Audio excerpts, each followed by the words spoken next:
The spring equinox is only one of 2 days a year where the day and night are perfectly equal, where the whole planet, every country, time zone receives the same balance of lightness and darkness. And then slowly the light starts to take over. This wasn't lost on our ancestors. For me, the Celts, the Druids, and the Norse are all part of my ancestry, and they built an entire spiritual calendar around these shifts known as the Wheel of the Year. The Wheel of the Year maps 8 seasonal markers: the solstices, the equinoxes, and the cross quarter days between them. The spring equinox, known as Ostara in many pagan traditions, was honored as a sacred threshold. This day of equal light and dark is typically between March 20th and 23rd in the Northern Hemisphere.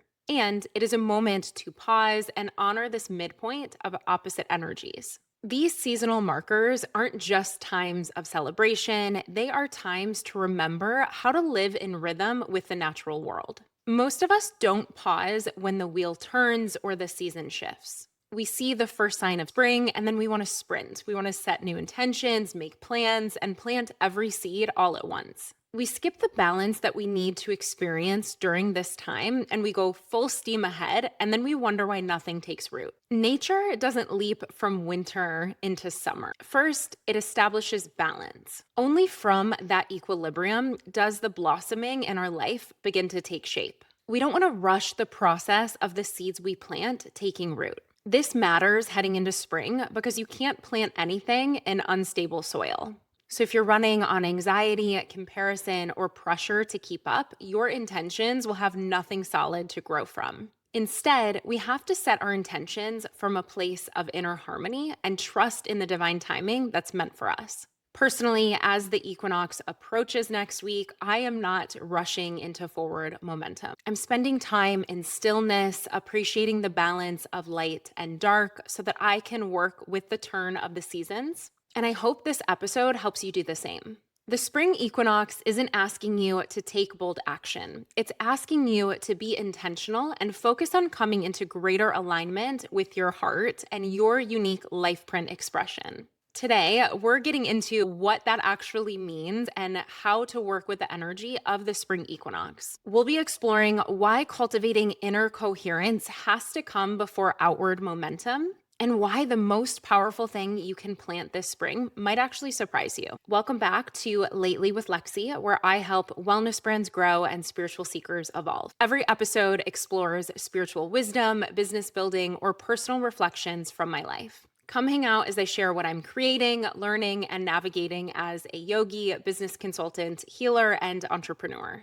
Make sure you subscribe on Substack to never miss an episode. To kick things off, I want to share with you where I'm coming from heading into the spring season, because I think it'll give context for everything we're about to explore.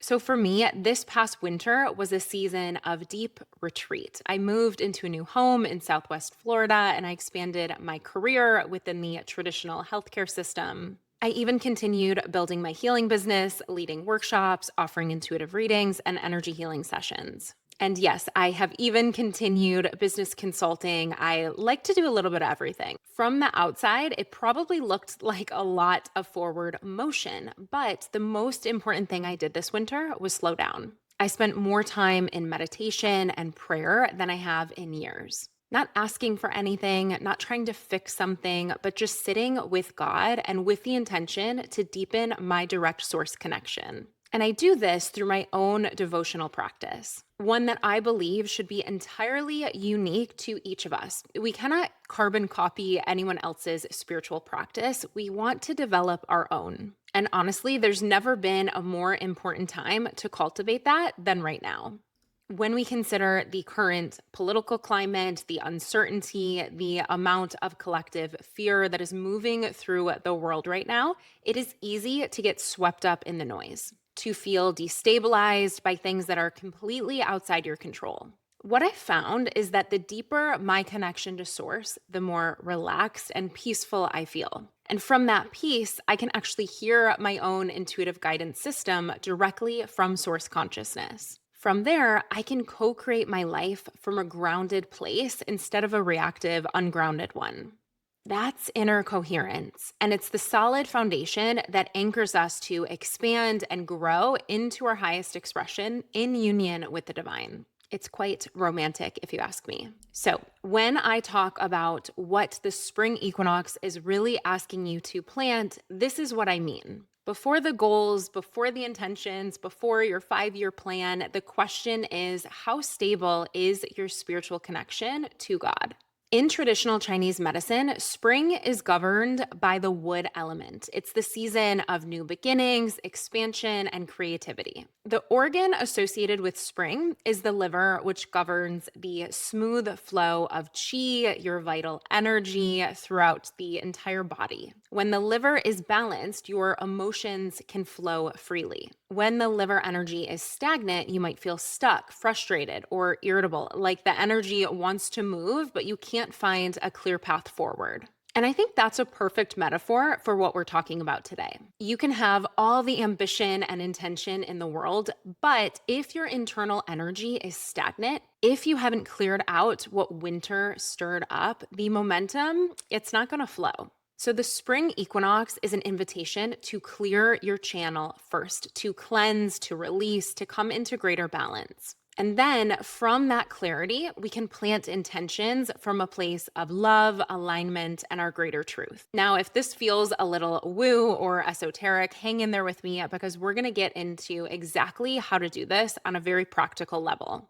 In today's episode, I'm going to cover 3 things you need to get the most out of the equal light and dark energy of the spring equinox. First, I'll walk you through the inner work that has to come first, including one of my favorite ancient yogic meditations that I'll actually be teaching this weekend. Then we'll get into how to clear your central energy channel physically, mentally, emotionally, and spiritually so that your intentions can take root. And finally, I'll close this episode with a journaling practice to help you align with your highest timeline. That's so powerful. I recommend it every spring equinox. Let's get into it. I mentioned earlier that the most important part of my life is my devotion to connecting to God. And I know that might sound like a big statement, but I mean it. This is my priority above all other relationships, above my career, above any creative pursuits. And this goes beyond believing in God or knowing God, but rather it's about experiencing God, which to me is what the spiritual path is all about. Communing with God has the biggest impact on every area of my life. It is by far the most important relationship anyone could ever have, so we have to make it a priority. And how we do that might look a little bit different for all of us. Some of us commune with God through prayer, others through chanting, spending time in nature, visiting holy places, sitting in contemplation, journaling, or making love with a partner. This isn't about religious devotion in the traditional sense. I'm talking about a daily lived practice of turning inward and remembering who you really are beneath the roles you play, the goals you set, and the noise that surrounds you. In yogic philosophy, there is a quality called sattva, and it's one of the 3 gunas, which are the fundamental qualities of nature. Sattva represents clarity, harmony, purity, and balance. And when sattva is dominant in your mind and body, you experience peace. You see more clearly, you act from wisdom rather than reactivity. And here's what I find so beautiful about the spring equinox. It's essentially a sattvic moment in nature. Equal light, equal dark, perfect balance. The cosmos is modeling exactly what we're being asked to cultivate within ourselves. Now, the paradox of spring is that it asks for both internal balance and outward external momentum. And sattva is how you hold both of these aspects that are seemingly in polarity of one another. Now, there's an ancient yoga technique I want to share with you, a meditation that is essentially the merger of your individual consciousness with your greater being's consciousness or your higher self, the part of you that's connected to the infinite. It's very simple. You sit quietly, close your eyes, and you visualize your own energy. Everything you are in this body, this personality, this vessel, this lifetime, and you visualize yourself rising upward and merging with this vast luminous energy of your higher being. You're not leaving your body, don't get me wrong. You are remembering that you were never separate from source to begin with. It's essentially a practice of sitting in the seat of your greater being, feeling yourself looking through your own eyes, through the eyes of your greater being. This is actually something I'll be teaching at my workshop this weekend in Sarasota at the Yoga Bar in Lakewood Ranch. So if you are in the area, I would love to have you there. But whether you're at the workshop or listening to this from your car or your living room, the invitation is the same. Before you set a single intention for this season, you want to tend to this foundation. Sit with God, sit with Source, sit with whatever name you give to that presence that holds you. Because when that connection is solid, everything you plant takes root. And once your foundation is steady, the next step is clearing out what might be blocking your own energetic flow. That's where the practical forward energy side of spring starts to come in. So we talked earlier about the wood element in traditional Chinese medicine, how spring governs the liver, the smooth flow of qi, and how stagnation can show up as frustration, irritability, or just that stuck feeling where you want to move forward, but something you can't quite describe or understand logically is holding you back. This is an energetic block, something we all experience and can easily clear from our path. So before we plant, we want to clear stagnant energy. Think of it as spring cleaning, not just for your home, but for your body, your mind, even your electromagnetic field. So we want to start with gently cleansing the body. In traditional Chinese medicine and Ayurveda, spring is the ideal time to support your liver and gently detoxify after the heaviness of winter. You don't need a dramatic cleanse by any means. You just want to shift how you are nourishing yourself.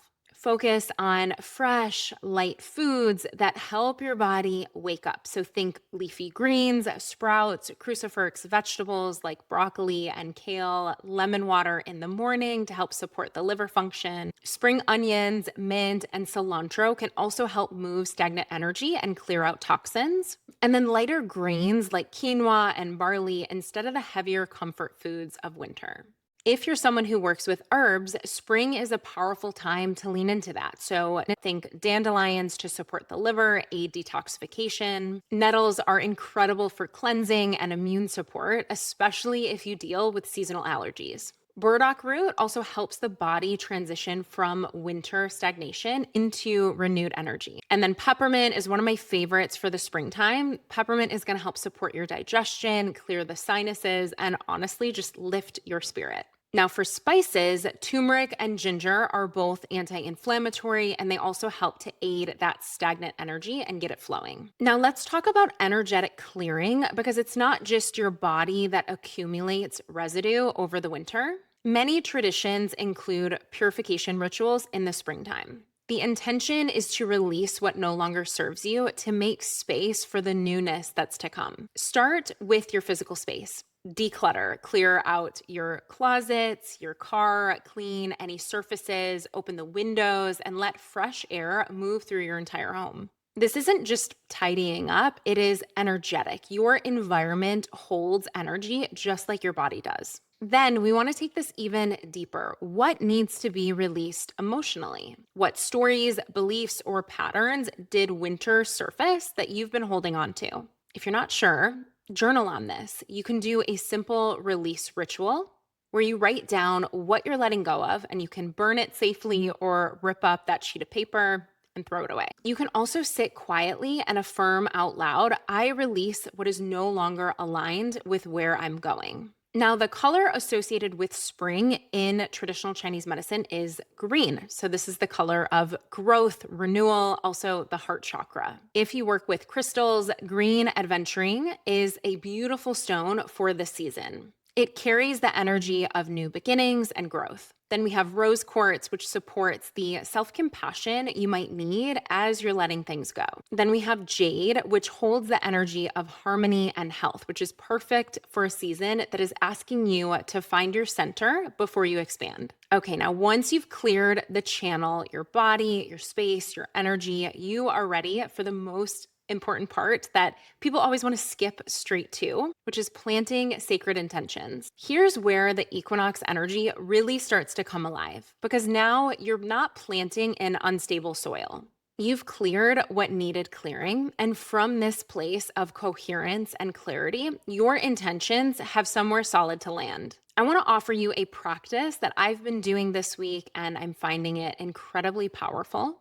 And this is a journaling exercise I learned a couple years ago from a mentor of mine, Thomas M. Jones, who is the founder of the Paradox Process. And this is an exercise where you write out your intentions at 6 different time horizons: 30 days, 60 days, 90 days, 1 year, 2 year, and 5 years. But here's the key, and this is what makes it different from regular goal setting. You write them out as affirmatives, as if they've already happened. Not, I want to feel more connected to my spiritual practice, but I am deeply connected to my spiritual practice. I sit in meditation every morning and I feel God's presence with me throughout the entire day. Not, I want to grow my business, but my healing business is thriving. I'm leading retreats, working with clients who light me up, and I'm creating from a place of overflow. Can you see the difference? And it's not just about seeing the difference. You really want to feel the difference. Tap into the emotions and the core desired feelings you want from this timeline. When you write from this place, something shifts. You stop relating to your dreams as distant possibilities and start feeling them as present realities. Again, you can tap into the emotions you're really craving, the peace, the excitement, the gratitude right here, right now. And that feeling is actually what collapses the distance between where you are now and where you're going. If you listen to episode 26, you might recognize this from the Theater of the Mind practice I shared, where we journal from our future self timeline. This is the seasonal version of that. And the spring equinox is the perfect time to do this because the energy is literally designed for planting new seeds. So here's how I would suggest approaching this. Set aside 30 minutes, light a candle, open your journal, and start with that 30-day window. And ask yourself, what is true in your life 1 month from now? Then expand outward. Let yourself dream without editing. Let your hand move faster than your inner critic. And when you're done, close with a prayer or an intention, something like this or something better. Because sometimes what God has in store is bigger and greater than anything we could ever plan for ourselves. Now, if you want to take this even further, you can pair the journaling with a physical planting ritual. Get your hands in actual soil, whether that's a garden bed or a small pot on your windowsill. As you plant the physical seed, set an intention for what you're growing in your life in the springtime. There's something about the act of pressing a seed into the earth that makes the metaphor real. It becomes embodied. It moves from your head into your hands. Now, the spring equinox carries the energy of the magician or alchemist archetype. Think inspiration, imagination, the blossoming of new ideas and projects. It also carries the energy of innocence, that childlike sense of wonder, hope, pure possibility. You felt this as a kid. Think about when the weather would first turn warm, when everything felt wide open and alive and you just wanted to play. You are allowed to feel that again. Not because everything in your life is figured out, but because you've done the work to create a foundation that can hold your bigger life. Personally, the energy of spring for me is all about potentiality. It's a time to embrace childlike wonder, innocence, and play. So be unapologetic about cultivating alignment with your highest timeline because you know that it is in service to the greater collective. When we cultivate this level of depth and inner coherence, our brain and heart are working together, and our external reality has no other choice but to start shifting in alignment with that greater coherence, not through force, but through resonance. Hold the vision firmly and the timeline lightly. Trust the seeds you've planted and surrender your vision, allowing spring to do what nature does naturally: take root and blossom. It can be that simple when we allow it. So here's what I want you to walk away with from today's episode. The spring equinox is a sacred pause. Before you rush into new goals and big plans, ask yourself, how stable is my spiritual foundation? And then first, tend to the inner work, your connection to God, to source, to the divine. Remember, this is the soil that everything else grows from. Before you set a single intention, sit in that relationship. Meditate, pray, practice the merger with your greater being. When that connection is solid, your intuition sharpens and your creativity will flow without force.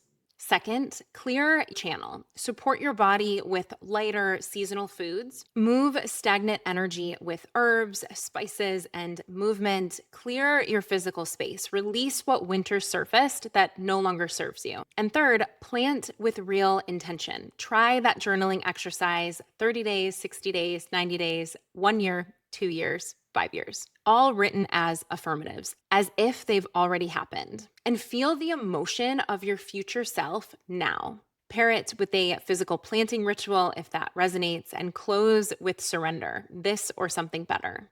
I highly recommend that you put this journal exercise on your desk, set it as the background on your phone or somewhere else that you can see it daily, and come back to it whenever you're questioning your path. The most powerful thing the spring equinox is asking you to plant isn't a goal or even an affirmation. It's coherence. It's the alignment between your heart, your brain, and your unique life expression. And when all of that is in place, you don't have to chase blossoming of your life. It will just find you. Thanks so much for listening to Lately with Lexi. If this episode resonated, I would love to hear from you. You can leave a comment below or write a review on Spotify or Apple Podcasts. That really helps me reach more people who need to hear this. And if you would like one-on-one support, I offer intuitive readings and energy healing sessions. The links to work with me are all in the show notes below. I will see you next week.